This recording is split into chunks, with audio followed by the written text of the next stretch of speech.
మన చేతుల్లోనికి బైబిల్ ఎలా వచ్చిందో మీకు తెలుసా? ఒకసారి మీ చేతిలో ఉన్న ఈ బైబిల్ని చూడండి. ఇది కేవలం ఒక పుస్తకం కాదు. మీరు ఈ బైబిల్ని 100కి 200కి 300కి కొని ఉండవచ్చు. కానీ ఈ పుస్తకం మన చేతిలోకి రావడానికి చెల్లించిన ధర ఎంతో మీకు తెలుసా? ఒకప్పుడు బైబిల్ సాధారణ ప్రజలు తమ భాషలో చదవడం అంత సులభం కాదు. కొంతమంది దేవుని వాక్యాన్ని తమ భాషల్లో ప్రజలకు అందించాలని ప్రయత్నించారు. వారికి వ్యతిరేకత వచ్చింది, హింస వచ్చింది, జైలు వచ్చింది, కొంతమందికి మరణం కూడా వచ్చింది. ఈ రోజు మనం ఫోన్లో ఒక క్లిక్తో బైబిల్ మొత్తం చదువుతున్నాం. తెలుగులో, ఇంగ్లీష్లో, హిందీలో, ప్రపంచంలోని ఎన్నో భాషల్లో. కానీ ఒకప్పుడు ఒక బైబిల్ కాపీని ప్రజల చేతిలో పెట్టడం కూడా ఒక పెద్ద పోరాటమే. అయితే అసలు బైబిల్ మన చేతిలోకి ఎలా వచ్చింది? ఎవరు రాశారు? ఎవరు కాపీలు చేశారు? ఎవరు అనువదించారు? ప్రింటింగ్ ప్రెస్ బైబిల్ చరిత్రను ఎలా మార్చింది? మార్టిన్ లూథర్ ఎందుకు మొత్తం చర్చిని ఎదిరించాడు? విలియం టెండెల్ ఎందుకు తన ప్రాణాన్ని కోల్పోయాడు? భారతదేశంలోనికి ఎప్పుడు బైబిల్ వచ్చింది? తెలుగు భాషలో బైబిల్ను మొదట ఎవరు అనువదించారు? విశాఖపట్నంలోనికి కూడా ఈ కథలో ఒక ముఖ్యమైన స్థానం ఉందని మీకు తెలుసా? మరి ముఖ్యంగా మన చేతిలో ఉన్న తెలుగు బైబిల్ వెనుక ఎంతమంది జీవితాల శ్రమ ఉందో మీకు తెలుసా? ఈరోజు ఈ 15 నిమిషాల ప్రయాణంలో బైబిల్ ఎలా మన చేతిలోకి వచ్చింది అనే చరిత్రను మొదటి నుండి చివరి వరకు చూద్దాం. ఈ బైబిల్ని చదివే ముందు దీని వెనుక ఉన్న కథను తెలుసుకోండి. మొదట బైబిల్ ఎలా ఉండేది? ఈ రోజు మన చేతిలో ఉన్నట్లు ఒక సింగిల్ ప్రింటెడ్ బైబిల్ మొదటి నుండి లేదు. పాత నిబంధనలోని గ్రంథాలు వివిధ కాలాల్లో వివిధ రచయితల ద్వారా రాయబడ్డాయి. కొత్త నిబంధనలో అపోస్తలులు మరియు సహచరులు వ్రాసిన గ్రంథాలు మొదట క్రైస్తవ సంఘాల్లో చదవబడ్డాయి. ఆ కాలంలో ప్రింటింగ్ ప్రెస్ లేదు, కాబట్టి ప్రతులు చేతితోనే తయారు చేయాలి. ఒక చేతి వ్రాత నుండి మరొక చేతి వ్రాతని కాపీ చేయాలంటే చాలా సమయం, శ్రమ అవసరమయ్యేది. భాషలు మారుతున్న కొద్దీ ప్రజలకు అర్థం చేసుకునే భాషలో అనువాదం అవసరమైంది. ప్రింటింగ్ ప్రెస్ వచ్చినప్పుడు ఏమైంది?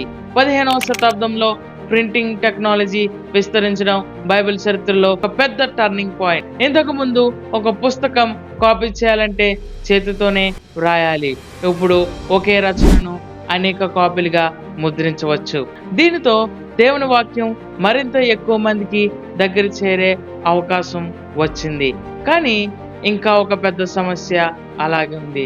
అదే భాష. ప్రజలు అర్థం చేసుకొని భాషలో బైబిల్ ఉంటే పుస్తకం వాళ్ళ దగ్గర ఉన్న వాక్యం వాళ్ళ హృదయంలోనికి ఎలా వెళ్తుంది? ఇక్కడే బైబిల్ ట్రాన్స్లేషన్ మూమెంట్ చాలా ముఖ్యమైంది. ఇక్కడ ఒక పేరు తప్పకుండా చెప్పుకోవాలి. మార్టిన్ లూథర్ 1517వ సంవత్సరంలో జర్మనీలో విటన్బర్గ్ అనే ఒక చిన్న గ్రామంలో అక్కడ ఒక సన్యాసి, ఒక టీచర్ చర్చ్ తలుపులకు ఒక పత్రాన్ని అతికించాడు. అందులో 95 వాదనలు ఉన్నాయి. దానినే చరిత్ర 95 థీసెస్ అని పిలుస్తుంది. కానీ లూథర్ చేసిన ముఖ్యమైన పనిలో మరొకటి బైబిల్ను ప్రజల భాషలో అందుబాటులోకి తీసుకొని రావడం. ఆ కాలంలో సాధారణ జర్మన్ ప్రజలు లాటిన్ సులభంగా అర్థం అయ్యేది కాదు. లూథర్ ప్రతి విశ్వాసి బైబిల్ను స్వయంగా చదవగలిగి ఉండాలని నమ్మాడు. అందుకే గ్రీక్ మరియు హిబ్రూ పాఠ్యాల ఆధారంగా బైబిల్ను జర్మన్ భాషలోనికి అనువదించే పనిని చేపట్టాడు. అతనిపై తీవ్రమైన వ్యతిరేకత వచ్చింది. అతని ప్రాణానికి ప్రమాదం ఏర్పడింది. కానీ మార్టిన్ లూథర్ వెనక్కి తగ్గలేదు. అతని జర్మన్ బైబిల్ ప్రింటింగ్ ప్రెస్ ద్వారా అనేక కాపీలుగా ముద్రించబడింది మరియు ప్రజల చేతిలోకి చేరింది. అది కేవలం ఒక అనువాదం కాదు, ఇది ఒక మలుపు. లూథర్ బైబిల్ పూజారుల చేతిలో మాత్రమే ఉండాల్సిన గ్రంథం కాదు, ప్రజలు తమ భాషలో చదవాల్సిన వాక్యం అనే ఆలోచన బలపడింది. విలియం టెండెల్ లూథర్ జర్మన్లో పనిచేస్తున్న సమయంలోనే ఇంగ్లాండ్లో విలియం టెండెల్ కూడా అదే లక్ష్యంతో పనిచేశాడు. టెండెల్ 16వ శతాబ్దానికి చెందిన స్కాలర్ మరియు ట్రాన్స్లేటర్. అతని ఆశయం బైబిల్ సాధారణ ప్రజలు వారి సొంత భాషలో అందుబాటులో ఉండాలి. ఆ కాలంలో ఇంగ్లాండ్లో బైబిల్ ట్రాన్స్లేషన్ పని ప్రమాదకరమైనది. టెండెల్ యూరోప్లోని ఇతర ప్రాంతాలకు వెళ్ళి ట్రాన్స్లేషన్ పనిని కొనసాగించాడు. 1525-1535 సంవత్సరాల మధ్యలో గ్రీక్ మరియు హిబ్రూ ఆధారంగా న్యూ టెస్ట్మెంట్తో పాటు ఓల్డ్ టెస్ట్మెంట్లోని కొన్ని భాగాన్ని కూడా అనువదించి ముద్రించాడు. 1526లో అతను English new testament printing press ద్వారా పెద్ద సంఖ్యలో ముద్రించాడు. ఆ కాపీలు ఇంగ్లాండ్లోనికి రహస్యంగా తీసుకుని వెళ్ళబడ్డాయి. అధికారులు వాటిని అడ్డుకొని నాశనం చేయడానికి ప్రయత్నించారు. చివరికి ట్రెండిల్ పట్టుబడ్డాడు. 1836లో అతనికి మరణశిక్ష అమలు చేయబడింది. ఒక మనిషి ప్రజలు దేవుని వాక్యాన్ని తమ భాషలో చదవాలనే నమ్మకంతో తన జీవితాన్ని పణంగా పెట్టాడు. అతని పని తర్వాత వచ్చిన ఇంగ్లీష్ బైబిల్ ట్రాన్స్లేషన్ పై గొప్ప ప్రభావాన్ని చూపించింది. ఎంతమంది బైబిల్ కోసం చనిపోయారు? ఇక్కడ ఒక ముఖ్యమైన విషయం, చరిత్రలో బైబిల్ని అనువదించినందుకు లేదా ప్రజలకు అందించడానికి సంబంధించిన హింసలో మరణించిన వ్యక్తుల సంఖ్య మనకి ఖచ్చితంగా తెలియదు. కాబట్టి ఇంతమంది ఖచ్చితంగా బైబిల్ కోసం చనిపోయారని ఒక సంఖ్య చెప్పడం సరైన చారిత్రక పద్ధతి కాదు.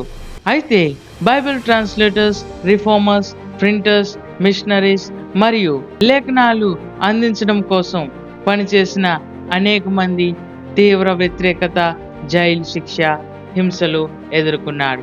ట్రెండిల్ అందులో అత్యంత ప్రసిద్ధి ఉదాహరణలో ఒకరు.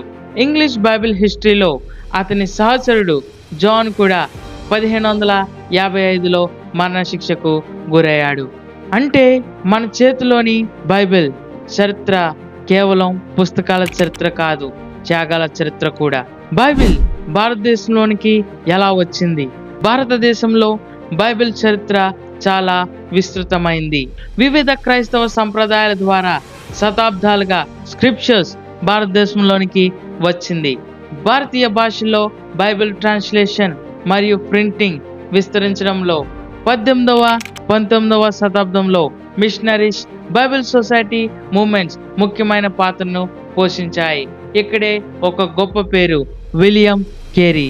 కేరీ భారతదేశానికి వచ్చి స్థానిక భాషలో స్క్రిప్చర్ ట్రాన్స్లేషన్ మరియు ప్రింటింగ్ కోసం ఎంతో శ్రమించాడు. సెరగ్పూర్లో ప్రింటింగ్ వర్క్ పెద్ద స్థాయిలో అభివృద్ధి చెందింది. William Carey, Joshua William Ward కలిసి అనేక తూర్పు భారతీయ భాషల్లో స్క్రిప్చర్స్ ట్రాన్స్లేషన్ కోసం కృషి చేశారు. 1812వ సంవత్సరంలో సెరగ్పూర్ మిషన్ ప్రెస్ లో జరిగిన అగ్ని ప్రమాదం ట్రాన్స్లేషన్ వర్క్ లో పెద్ద భాగాన్ని నాశనం చేసింది. సంవత్సరాల శ్రమ, భాష పని, అనువాదం, ముద్రణ అన్నీ నష్టపోయాయి. కానీ వారు ఆగలేదు, మళ్ళీ ప్రారంభించారు. తెలుగు బైబిల్, మన భాషలోని బైబిల్ ఎలా వచ్చింది? ఇప్పుడు మనకు అత్యంత దగ్గరైన కథ, తెలుగు బైబిల్ చరిత్ర. తెలుగులో బైబిల్ ట్రాన్స్లేషన్ ప్రయత్నాలు 18వ శతాబ్దంలోనే ప్రారంభమయ్యాయి. జర్మన్ మిషనరీ బెంజమిన్ తెలుగులో స్క్రిప్చర్ ట్రాన్స్లేషన్ పై పనిచేశారు. అతని తెలుగు అనువాదం పూర్తయినప్పటికీ అది వెంటనే ముద్రించబడలేదు. చేతి వ్రాతల్లో సమస్యలు ఏర్పడ్డాయి. తర్వాత 19వ శతాబ్దం ప్రారంభంలో తెలుగు బైబిల్ ట్రాన్స్లేషన్ కు కొత్త దశ ప్రారంభమైంది. ఇక్కడ ఒక ఆసక్తికరమైన పేరు ఉంది, ఆనంద రాయర్. అతడు తెలుగు పండితుడు. అప్పటి విశాఖపట్నం తెలుగు బైబిల్ ట్రాన్స్లేషన్ హిస్టరీలో ముఖ్యమైన కేంద్రంగా మారింది. ఆనంద రాయర్ స్థానిక తెలుగు భాషపై ఉన్న పరిజ్ఞానంతో మిషనరీస్ కి సహాయం చేశాడు. జార్జ్ మరియు అగస్టస్ వంటి మిషనరీస్ తో కలిసి తెలుగు స్క్రిప్చర్ ట్రాన్స్లేషన్స్ లో వర్క్ జరిగింది. ఇది మనకు ఒక గొప్ప విషయాన్ని నేర్పుతుంది. తెలుగు బైబిల్ చరిత్ర కేవలం విదేశీల కథ కాదు. స్థానిక తెలుగు పండితులు కూడా ఈ ట్రాన్స్లేషన్ లో ముఖ్యమైన పాత్రను పోషించారు. 1812వ సంవత్సరంలో మొదటి ముద్రిత తెలుగు గాస్పెల్ భాగాలు ఆనందరాయర్ మరియు ఇతరులు చేసిన ట్రాన్స్లేషన్ వర్క్ లో మత్తాయి, మార్కు, లూకా సువార్తల భాగాలు సిద్ధమయ్యాయి. అంటే ఇప్పటి నుండి 200 సంవత్సరాలకు పైగా ముందు తెలుగు భాషలో దేవుని వాక్యంలోని భాగాలు ప్రింటింగ్ ప్రెస్ ద్వారా ప్రజల చేతికి చేరడం ప్రారంభమైంది. ఈ చేతి వ్రాతలు సెరగ్పూర్కి వెళ్ళింది. అక్కడ విలియం కెరీ ఆధ్వర్యంలోనే ప్రింటింగ్ ప్రెస్ లో తెలుగు స్క్రిప్చర్ భాగాలు ముద్రించబడ్డాయి. 1812లో మొదటి ప్రింటెడ్ తెలుగు గాస్పెల్ పోర్షన్స్ వెలువడినట్లు చారిత్రక ఆధారాలు సూచిస్తున్నాయి. ఒకసారి ఆ సంవత్సరాన్ని గుర్తుపెట్టుకోండి, 1812. తర్వాత ట్రాన్స్లేషన్ వర్క్ కొనసాగింది. ఎడ్వర్డ్స్, జాన్, ఆనందరాయ్ మరియు ఇతరుల కృషితో తెలుగు న్యూ టెస్టమెంట్ ట్రాన్స్లేషన్ మరింత ముందుకు వెళ్ళింది. 1818 సంవత్సరంలో తెలుగు న్యూ టెస్టమెంట్ ముద్రించబడింది. ఇదే కాలంలో సెరగ్పూర్లో విలియం కెరీ ఆధ్వర్యంలో కూడా తెలుగు న్యూ టెస్టమెంట్ వాల్యూమ్ వెలువడింది. ఇది ఒక వ్యక్తి పని కాదు, ఇది ఏళ్ల తరబడి జరిగిన team work. Missionaries, Telugu scholars, translators, printers, reviewers, Bible societies అందరి కృషి ఇందులో ఉంది. తెలుగు బైబిల్ ట్రాన్స్లేషన్ అక్కడితో ఆగలేదు. Old Testament translation, New Testament revision, language improvement, proof reading, ఇలా ఎన్నో దశలు జరిగాయి. తర్వాత దశలో జాన్ లైమాన్ మరియు అనేక మంది తెలుగు స్కాలర్స్ మరియు ట్రాన్స్లేటర్స్ తెలుగు బైబిల్ రివిజన్ మరియు ట్రాన్స్లేషన్ వర్క్స్ లో భాగమయ్యారు. లైమాన్ ప్రత్యేకంగా తెలుగు ట్రాన్స్లేషన్ వర్క్స్ లో ప్రసిద్ధి పొందాడు. తెలుగు బైబిల్ చరిత్రలో 19వ శతాబ్దం మధ్యకాలంలో పూర్తి బైబిల్ ఎడిషన్ వెలువడే దశగా పని ముందుకు సాగింది. తర్వాత రివిజన్స్ ద్వారా తెలుగు బైబిల్ మరింత అభివృద్ధి చెందింది. అంటే మన చేతిలో ఉన్న తెలుగు బైబిల్ ఒక రోజులో తయారైంది కాదు, శతాబ్దాల ప్రయాణం. ఇప్పుడు మళ్ళీ మీ చేతిలో ఉన్న బైబిల్ని చూడండి. ఇది కేవలం కాగితాలు కాదు, ఇది ఒక చరిత్రను మోస్తుంది. రచయితల శ్రమ, కాపీ చేసిన వారి శ్రమ, లూథర్ ధైర్యం, అనువాదకుల శ్రమ, తెలుగు పండితుల శ్రమ, ప్రింటర్ల శ్రమ, బైబిల్ సొసైటీస్ చేసిన కృషి మరియు అనేక మంది విశ్వాసుల త్యాగం. మార్టిన్ లూథర్ బైబిల్ని ప్రజల భాషలోకి తీసుకువచ్చే ఉద్యమంలో కీలకంగా పనిచేసిన మార్టిన్ ట్రెండిల్ తన ప్రాణాన్ని కోల్పోయినా సెరగ్పూర్లో అగ్ని ట్రాన్స్లేషన్ వర్క్ను నాశనం చేసిన వారు మళ్ళీ ప్రారంభించారు. తెలుగు భాషలో కూడా ఎన్నో సంవత్సరాల కృషి తర్వాత ఈరోజు మనం మన మాతృభాషలో దేవుని వాక్యాన్ని చదువుతున్నాం. కానీ ఇక్కడ ఒక ప్రశ్న, మనం ఇంత గొప్ప త్యాగాల ద్వారా మన చేతికి వచ్చిన బైబిల్ను ఎంతగా చదువుతున్నాం? ఇది సెల్ఫ్లో ఉందా లేక మన హృదయంలో ఉందా? బైబిల్ మన చేతిలోకి రావడానికి ఎంతో మంది శ్రమించారు, కానీ బైబిల్ మన హృదయంలోకి రావడానికి మనం ఒక్క అడుగు వేయాలి. దాన్ని తెరవాలి, చదవాలి, నమ్మాలి, ఆచరించాలి. ఎందుకంటే బైబిల్ కేవలం చరిత్ర పుస్తకం కాదు, ఇది మన జీవితాన్ని మార్చే దేవుని వాక్యం. నీ వాక్యము నా పాదములకు దీపము, నా త్రోవలకు వెలుగు. కీర్తన 119:105. ఈ వీడియో మీకు కొత్తగా ఏదైనా నేర్పితే ఈ వీడియోకి లైక్ చేయండి. మీకు తెలిసిన ప్రతి తెలుగు క్రైస్తవుడికి ఈ వీడియోని షేర్ చేయండి. ఇలాంటి Bible history, Bible truths, Christian history, Telugu Bible stories కోసం ఈ ఛానల్ను సబ్స్క్రైబ్ చేయండి. మరొకసారి మీ చేతిలో ఉన్న బైబిల్ని చూడండి. ఈ పుస్తకం నా చేతికి ఎలా వచ్చింది అని ఆలోచించండి. తర్వాత దాన్ని తెరిచి చదవండి. ఎందుకంటే మన చేతిలో ఉన్న బైబిల్ చరిత్రను తెలుసుకోవడం గొప్ప విషయం, కానీ దానిలో ఉన్న దేవుని వాక్యాన్ని జీవించడం ఇంకా గొప్ప విషయం. బైబిల్ను కేవలం చేతితో పట్టుకోకండి, హృదయంలో పెట్టుకోండి.